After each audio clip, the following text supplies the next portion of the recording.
Hi, everyone. Welcome back to another episode of Journey to Purpose. With me today, I have the fascinating Alfredo Borodowski. Alfredo, welcome. Thank you for being here. It's a pleasure to be here, Philippa. Thank you.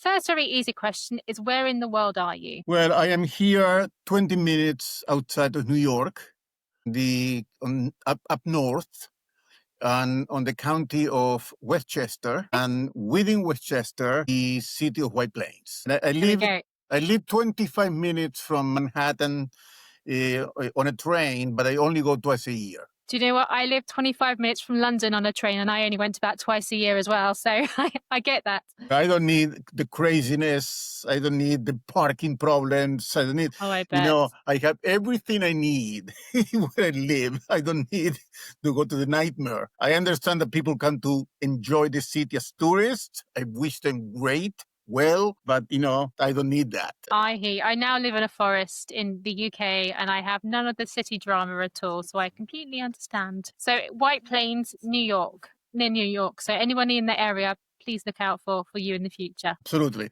Yes. So what do you do? Why are you here today? Let's talk about who you are and what is it you do. Well, I am an expert on positive psychology, which is the science of flourishing. From a century, psychology focused on what's wrong, psychosis, PTSD, neurosis, all the pains, trying actually to normalize them, but didn't ask the question about how to go beyond that. What is the condition of a person that is flourishing, that has courage, humor, well-being, joy, gratitude? And in 1998, at that point, the president of the American Association of Psychologists, Martin Seligman, stood at the annual convention and said, we need to change things. We need a revolution here. We need to do studies and write journals and articles about what's the best in us. Okay, it's so obvious. But, we always begin with the negative. Absolutely.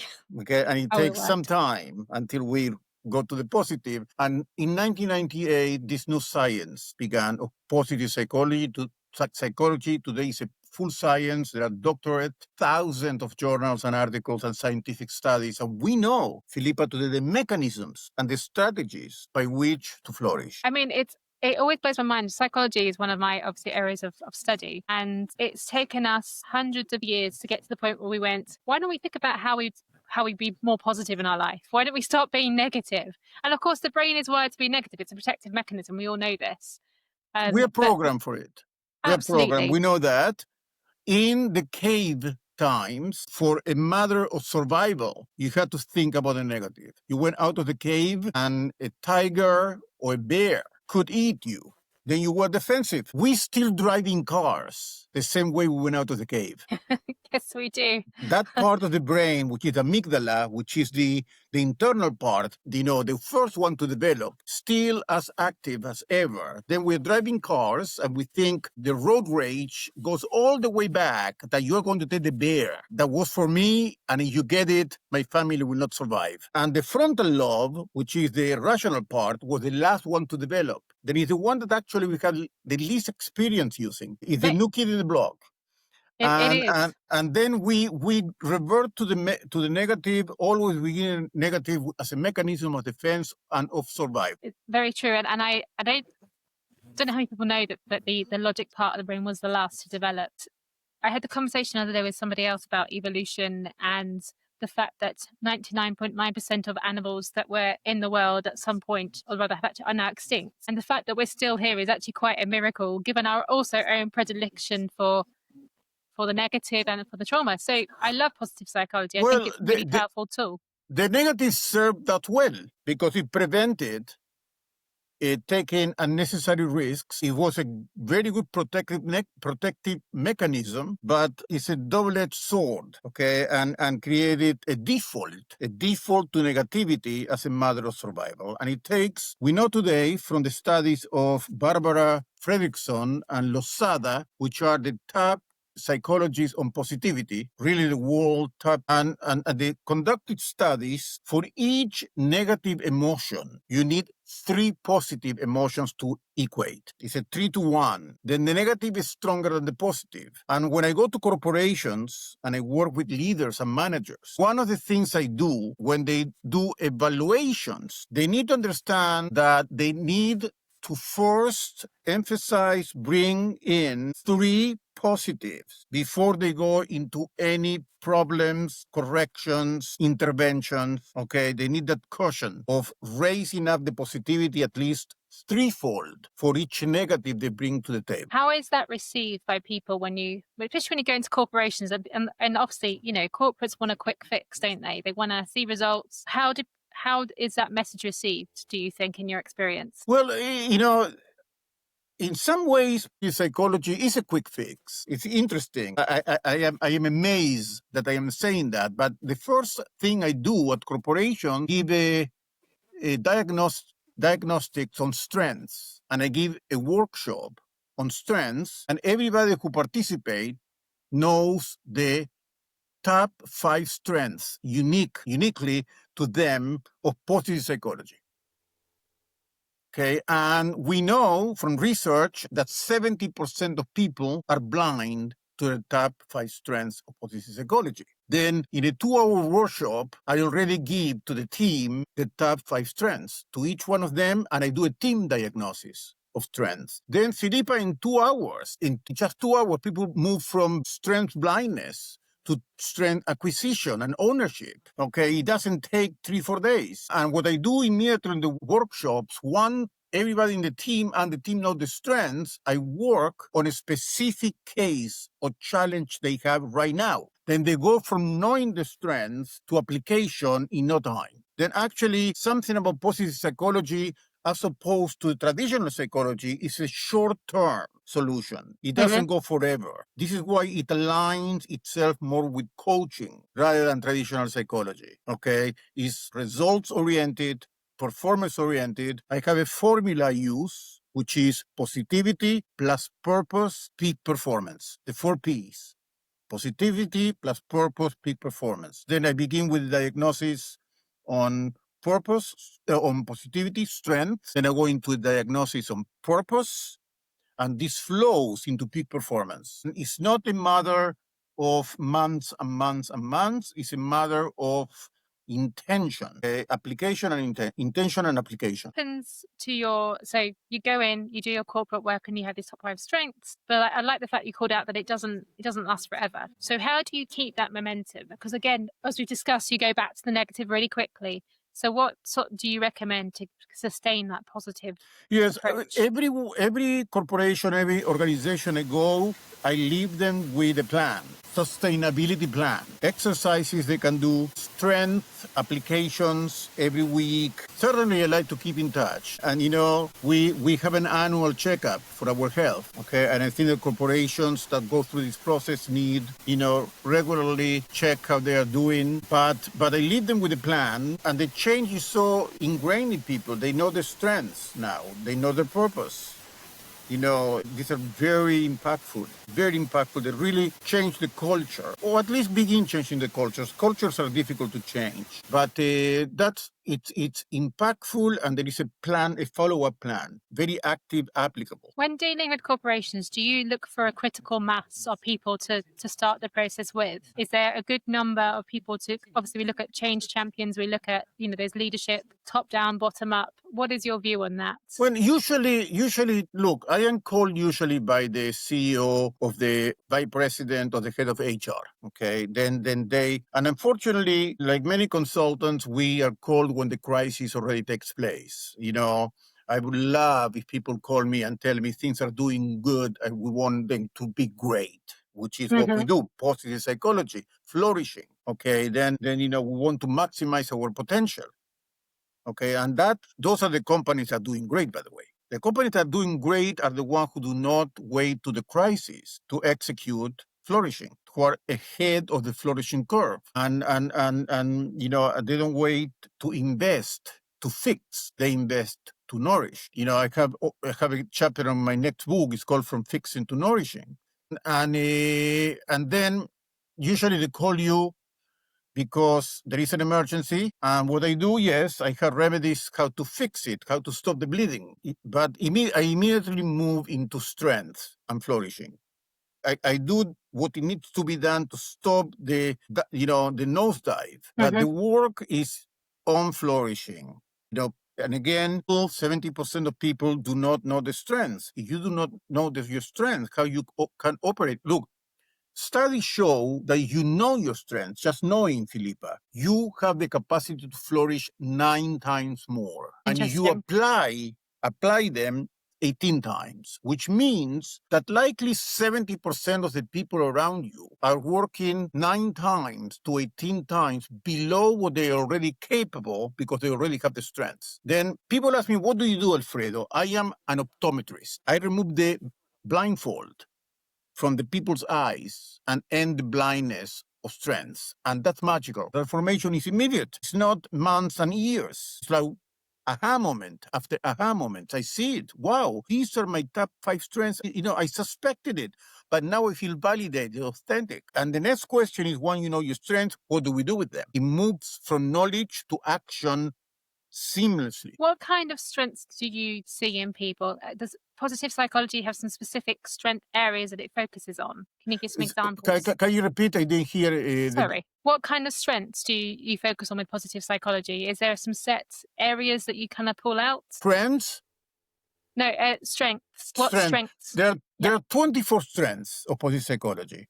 When Martin Seligman challenged the psychologists, he put together a team of the top psychologists, religious leaders, sociologists, historians, philosophers to study cultures across times and geographies, and they determined 24 strengths, Philippa, which are present in all cultures and places, which are the 24 strengths of positive psychology. And we all have them, but we have them in different order because we feel on the top 5 more authentic, motivated, energized.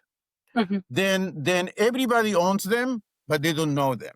Okay, and that's what I do. And one thing I want to do, because I imagine people listen and say, okay, how do I know mine? I tell you what to do. I would like everybody who's listening, take now your phone. You can do that, Philippa, too. Okay, take your phone, okay, go to your texting and text the word positive. Okay, we are talking about positive psychology. The word positive to the following number, 33777. It can be easier. Text positive to 33777, and I will send you a chart with the 24 strengths of positive psychology, a few questions for you to determine your top 5, and some exercises to move from 9-fold to 18-fold productivity. I will take you 10 minutes. And I also have my calendar, by the way. Everybody who wants to meet for half an hour to discuss further with no strings attached. Okay, I want to know more. I love to do it. But I'm on a quest. Everybody should know the top 5 strengths. It's a right almost. It's a right, okay? And now you know, positive 33777. I used to give my name, Philippa, Alfredo Borodowski, and go to my website. I cannot spell my own last name, basically. Then I found this system called Textiful, where you just take an easy word you feel represented by, which is positivity, and an easy number to remember, 33777. And when I give a lecture, when I go to a workshop, then I get in touch with people and they get the strengths immediately. Is it only in the US how that works? Does it work in other countries? I don't think so. You can text from everywhere, yes? I'll try it, yeah. Well, absolutely. It's texting. What I'll do is I'll make sure that goes in the show notes anyway. Yeah, it's texting. It's just like you text anybody else. No, perfect. Well, that's quite an offer. And also having some time with you to talk about is very generous as well. Why is this your mission? What is so important to you about positive psychology and the work you're doing around peak performance and the corporations? What drives you? Because clearly everybody has what is called an origin story, okay? And I work with executives when I work one-on-one. One of the things we do is an exploration of your origin story, which are the moments in life that most influence the way you make decisions. And that has to be explored. Then, looking at my origin story, I have parents who wanted me to be perfect. And in some way, I am a lawyer. I have a PhD in philosophy. I have a master's in social work, clinical psychology, positive psychology. Then in some way, I lived up to the expectations. But the price is that I never decided. I always conformed. I achieved a lot, but didn't live to my full potential. And there is a big difference between success and fulfillment. which are usually confused. It was a very, Yes. very successful and little fulfilled. And when I discovered positive psychology, that people go 70% without knowing their own strengths, clicked within me. That makes me upset because you already have them, that you have not really brought them to the surface and internalized them to utilize them fully. And they are there. And I said, it makes such a difference on me when I learn my top strengths: creativity, love of learning, curiosity, perseverance, and bravery. Courage. It changed my life. That's when I went back to school and became a social worker, and then a clinical, did clinical work when I, and maybe it was the first time I chose what I wanted to be and become all I want to be. And it's all about becoming. That's the most important word for me in all languages, becoming. And that's what I do. I want everybody that make sure that at some point in life they look back and say, I use all the tools I had to try to be who I wanted to be. That's the question of all questions. I love that. And I also love how you distinguish between success and fulfillment. And I completely agree. These are two concepts we kind of take as the same thing, and they're not. How often do you see any patterns in the reason that we are successful but not fulfilled? I mean, is it as simple as we don't know our strengths? Is it as simple as we aren't living true to ourselves as a result of that, do you think? That got to do with the second part of the equation, with purpose. And purpose is one of the most confused terms. I like the definition of purpose, this definition. Purpose is giving the best of yourself for the betterment of others. Purpose is giving the best of yourself for the betterment of others. Once you do that, what you get in return is not success, it's fulfillment. Because what is fulfillment is the alignment of strengths, being good, and getting to your objectives. When you go to your objectives for the sake of the objectives only, then people get there and there is no alignment with the strengths, they feel empty. And actually, that's my other favorite word is alignment, okay? Success without alignment is emptiness. That's why I always begin the process with strength, move to purpose, and then peak performance. The formula is an alignment performance. Then that's what's happening. They put having in front of being. And the good equation is being towards having. Being, doing, achieving. Not achieving for being. The formula has to be reversed. Love that. Do you think people are aware in themselves when they're not feeling fulfilled? Or do you think we just get so used to the noise of the world, we keep going on and on and on without realizing to stop and think about it? There is what is called today the hedonic treadmill. Usually what they do when they achieve something and they don't feel successful, then they think that the solution is, okay, what's the next goal is. And then they go there and, and it's a never ending, exhausting, when people are both bored and exhausted. And it's all about not expressing their strengths and purpose. Okay, that's the issue. And it's called the hedonic treadmill, like a hamster, running and faster and faster and faster and not getting anywhere. I see it all the time with executives. And the system is for the bonus. You want to get there for the bonus. And then you get the bonus and you don't know what to do with the money. Because there is no alignment with your strengths and character. I know there's been studies about how much money makes you happy, and after a certain point, it makes no difference. I don't know what that figure is. Yes, the standard used to be $70,000 in the States, and that's I like to make money and like money. Who doesn't? Then I'm a little disagree with the study.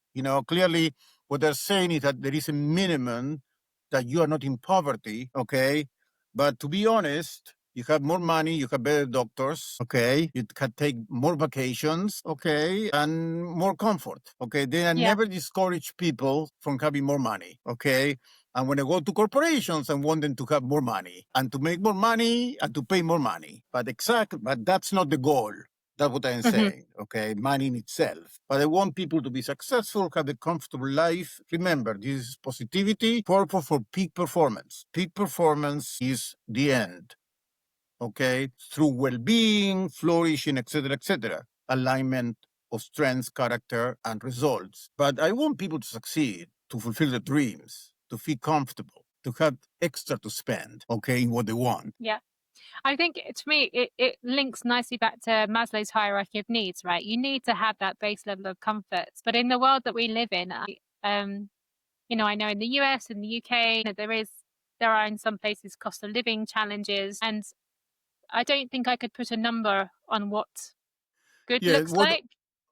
what the number is saying is that below a certain number that allows you to have food, shelter, medical care, your preoccupations are of such magnitude that you cannot flourish. Okay, then this idea that, poverty creates character and poverty creates endurance and suffering creates redemption. No, everybody should have a minimum of comfort and security in life, and from there they can dream, grow, and flourish. Okay, that's what the 70,000 means. That you are below that, and you every day of the week you don't know what you're going to eat next, and if you get sick, where you're going to go, then you cannot flourish in general. Your mind is going to be filled with preoccupations, and that's going to prevent you getting to where you need to get. Some people can do it anyway, okay? Some people are resilient beyond, and they get where they need to get in the worst of circumstances. But I don't want to make that the case. I want to make that the exception, because I want people to be given the chance to begin from a good place and flourish. Oh, I completely. There's so many studies, aren't there, that just show having that basic level makes so much difference to performance. Yeah, Maslow. Maslow is, Maslow invented that. And, the pyramid of Maslow, you have to begin with security, biological needs, and then only at the top of the pyramid, you are into self-fulfillment. Yeah, absolutely. So do you think that are you self-fulfilled now? Are you still on that journey? Well, the key word for me is becoming. And creativity and love of learning and curiosity are my top strengths. I am a seeker and let grow out of the box. Then I would say yes, I am fulfilled. Part of the fulfillment for me is a search. And then now, for example, I am writing a new book. It's called The Human Upgrade, the new leadership for the era of AI revolution, where I am applying all the wisdom of positive psychology to the challenge of new technologies, because the new technologies are bringing uncertainty, anxiety, and depression. And that's what I hear from leaders. We're introducing this new technology that's supposed to make things easier, and people are more stressed than before. What can I do? Then I am writing a book to apply the best strategies of positive psychology to the revolution in technology taking place today. The book is coming out on June 13, by the way. There is a launching day under the publishing of Maxwell.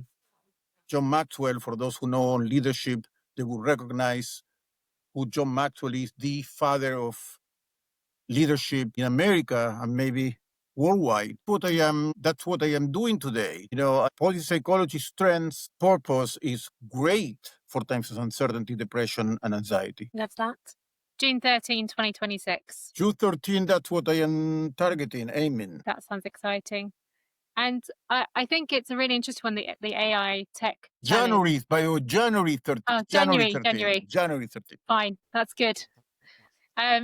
The tech one is really interesting. I had this, and I'm similar to you. I'm sure I had the privilege of growing up without computers because it wasn't a thing when I was a child, and I didn't get them until I went to university. And I really appreciate that childhood of no tech. I also appreciate tech now, though, because I can talk to you from across the ocean. I can connect with other people. But for me, there is always that balance of finding the right amount of tech versus the right amount of no tech. And of course, most of the tech is designed to be addictive. The dopamine hits we get from social media to the blue light bringing us in. So I really think having a book to help sort of talk about how we navigate that. And I think AI is exciting, but I also understand the fear of it. So for me, AI has made my life so much easier because I have AI bots set up. I outsource it. I still have a human VA to help me as well.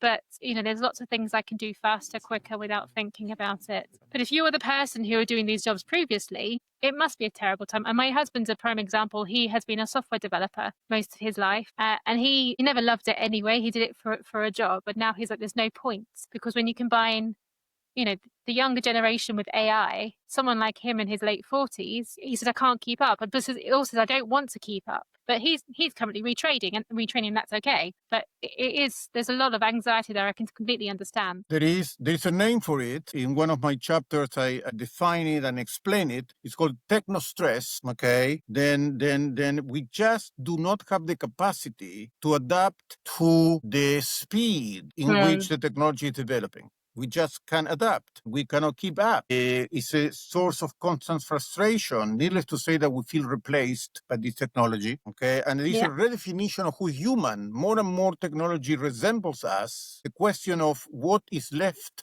of us is existential. It's profound. And the companies who are going to make it in the future, as I write in the book, are the ones who preserve the human component.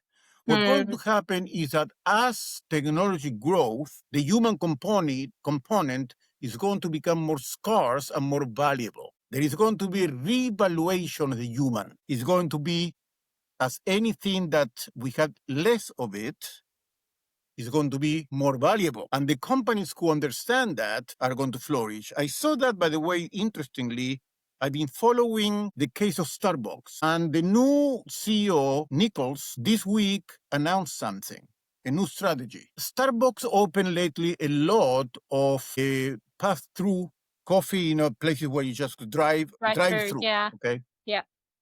And the sales are going down precipitously. Bad. And what Nichols said, we are going to reestablish the origins of Starbucks, in which Starbucks was the third place, the place in between home and work, what they call the third place, places of encounter, places of warmth, places of humanity.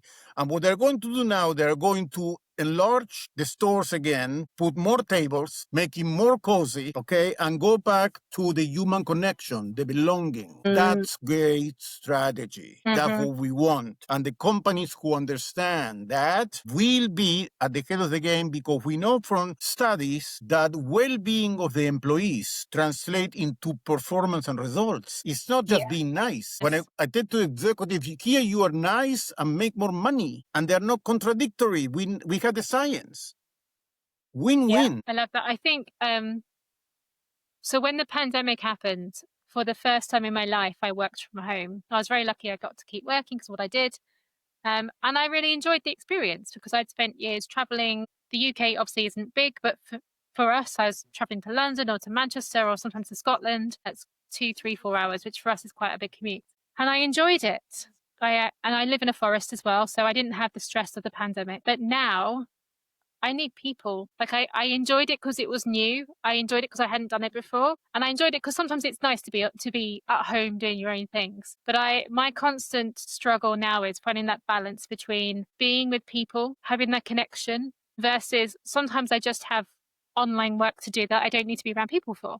So it's trying to find the balance. But I need both, and I think everyone needs both. But it's recognizing that. Yeah, that's the key. To keep the human component, today there is an imbalance. It is a challenge, but one we won't solve here. The issue in companies is it's a challenge because it's complex in terms that how do you do the technological. You have to lay off people, okay? Then the morale is low and the technology is high. They think that people who stay and survive are going to be happy, and then they have survival remorse, and they operate under the assumption, am I going to be next? And then for the first 2 or 3 months, the one who survived the cuts work harder than ever. And suddenly there is a crash, and they call me. And what I find out that they laid off a lot of people, brought new technology, and did not have a plan, okay, at the human area and the psychological area for the change, the radical change that took place. They thought that people were going to have profound gratitude that they survived. And what they have is survival remorse, paralysis, distrust, and they completely ignore that side of the change. And then they call me. People are, absenteeism, turnover. They are not happy. We are paying them more now, okay? They have a bigger desk. They don't count the psychological damage and the spiritual damage and toll that those kind of processes entail.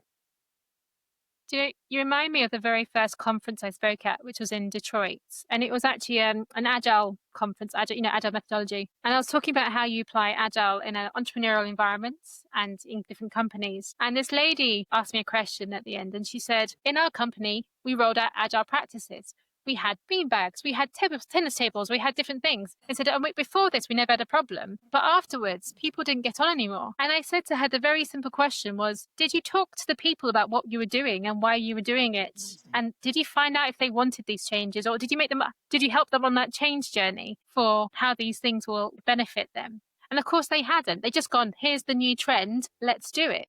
No, they think that the change explains itself. And Exactly. and that the results are going to basically be enough. And it's not the case. You have to invest on the human dimension. And we know how. We have today the science and the strategy and the seminars and everything you need. I mean, since 1998, in the last 10 years, through studies, we develop what is called psychological capital. Psychological capital is made out of 4 capacities: confidence, hope, optimism, and resilience. If you apply psychological capital, you're going to be ahead of the game. Okay, clearly, hope and optimism are technical terms. I had to explain. I will not do it now because it will take hours, but there is a definition of how hope and optimism work at companies, which kind of strategies, what language you use to convey hope and optimism. But these 4, confidence or self-efficacy, both are the same. Optimism, hope, and resilience, if you apply them to a company at transitional periods, you're going to be okay. You go to any CEO, I ask them what psychological capital is, and if hope and optimism has anything to do with the transition into AI. And they will look to you with eyes like saying, which planet are you from? And today we know the science and the methodology that works, proven, scientific, evidence, tested. Amazing. It is amazing. And people need to do this more and need to learn more about it. And so what is next for you on your mission is to get this out there.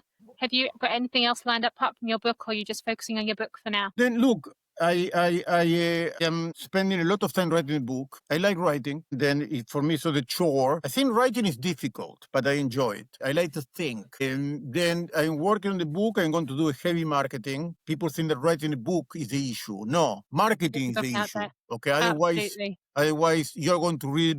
Then and I hate that. Marketing is not what I like so much, but now I engage in the early processes of marketing, and then go into companies, IT companies who are going into technological transitions, AI acquisition, and helping them, because I am pro-technology. I think that AI is a blessing. I am absolutely pro-technology, but like anything else, there are risks, concerns, prevention, but I am pro, okay? But I want to do it in the way where they don't self-sabotage, okay? Where they are doing efficiently and they take care of the people, because at the end of the day, everything is made out of people.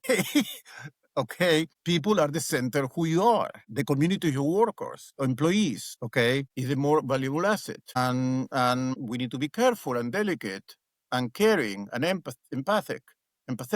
All that has to continue. But, Philippa, today we have the science. It's not just kind of fluffy stuff. Okay? It's not soft skills. Soft skills. I hate that term. This is hard evidence. Yeah.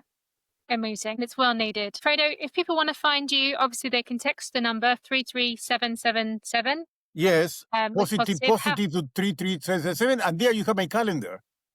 Perfect. Now, you have my name also there on the pages, and I am a super fan of LinkedIn. Okay, I am a LinkedIn guy. Then you also see my name, connect with me. Okay, ask me for connect. I'm going to say yes. Then right back to me, hey, I listened to you at Philippa's show podcast. It was wonderful. I love you. And I want to keep talking with you. Okay. And let's begin a dialogue. Perfect. So everyone do that. So I'll put it in the show notes, but find Alfredo Borodowski on LinkedIn. And I imagine you're probably quite easy to find with that name combination. Sure. And if not, text positive to 33777. Yes. Amazing. Alfredo, thank you so much for your time. It's really interesting. I love the work that you do, and I think it's well needed. And I'm also really excited for your book on dealing with AI and humans, because I think we need that as well. So thank you Thank you, so much. Philippa. I felt great at your show. Thank you.